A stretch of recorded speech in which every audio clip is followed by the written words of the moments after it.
المسجد اللي انا امامه في بيني وبينه حوالي 20 دقيقه مشي. حسبت ال 20 دقيقه دول فيهم حوالي 2000 خطوه، 2000 خطوه رايح و2000 خطوه جاي، عن 4000 خطوه. كل خطوه بحسب، وبترفع عني سيئه. يعني انا باخد في المشوار ده 4000 حسنه، وبكفر عن نفسي 4000 سيئه. خلي بالك الحسنه ب10 امثالها، يعني 40000، والله يضاعف لمن يشاء. ده في مشوار واحد. ده لسه بقى لما انت تيجي تبص، لما انا اخش في الصلاه واصلي هاخد ثواب قد ايه وحسنات قد ايه. والله العظيم الناس اللي مش بتصلي دول متخليين عن حسنات كتير بكامل السهوله. انا مش عارف اللي ما بيصليش ليه. ايه السبب؟ متخلي ليه عن كل الحسنات دي؟ وعشان كده اي حد يشوف الفيديو ده مش صدفه، ده قدر. ابتدي صلي من دلوقتي وابعت الفيديو، لعل وعسى حد يشوفه فيبتدي صلاة بسببي وسبب. مع السلامة. يا شيخ انا وهي بنحب بعض قوي وبنتكلم، ولما صدقت رضيت تكلمني بعلم امها وامي، فهل كلامنا ده حرام وامها وامي عارفين؟ بص، طالما حب وحب صادق وانت ناوي تتقدم لها وامها ووالدتك عارفين، فده برضو يبقى حرام. يا ابني انتوا مين اللي بيدلكم على طريق؟ يا ابني يا ابني ما انتوا عارفين اللي انا هقول حرام. يا ابني ما فيش حاجة اسمها تتصاحبوا بعلم مامتها ومامتك، وهي مامتها ومامتك هم اللي بيحرموا وبيحللوا يا حبيبي عشان تتكلموا بعلمهم فده يبقى حلال.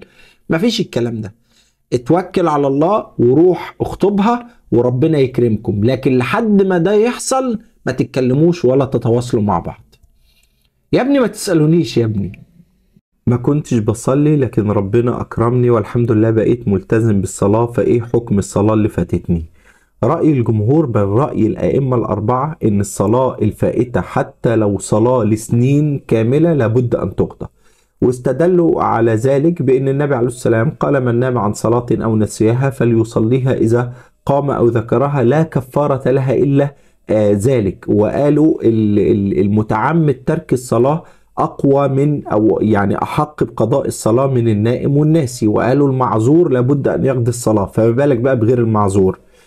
في رأي تاني طبعا ان هو مش لازم تقضيها لكن تعوضها في النوافل والسنن، لكن انا بقول لك رأي الائمة الاربعة انك لابد ان تقضي ما عليك من صلاة. ازاي تقضيها؟ باي شكل انت تحبه، يعني مع كل صلاة من الجديد صلاة من القديم او صلاتين من القديم براحتك. مع مثلا في قيام الليل هتيجي تصلي 5 صلوات فجر وظهر ومغرب وعصر وعشاء، انت حر.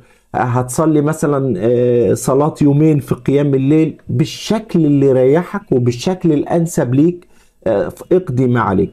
طب واحد لسه بيصلي جديد وقال مثلا في باله لسه ما اتعودش على الصلاة، فلو انا صليت من القديم ده ممكن يكون فتنة ليا ان انا اترك الصلاة، خلاص ما تقضيهاش دلوقتي، استنى لحد ما الصلاة تتثبت في قلبك وتبقى يعني عنصر اساسي من حياتك، وبعد كده اقضي ما فاتك. بس كده، شكرا، مع السلامة.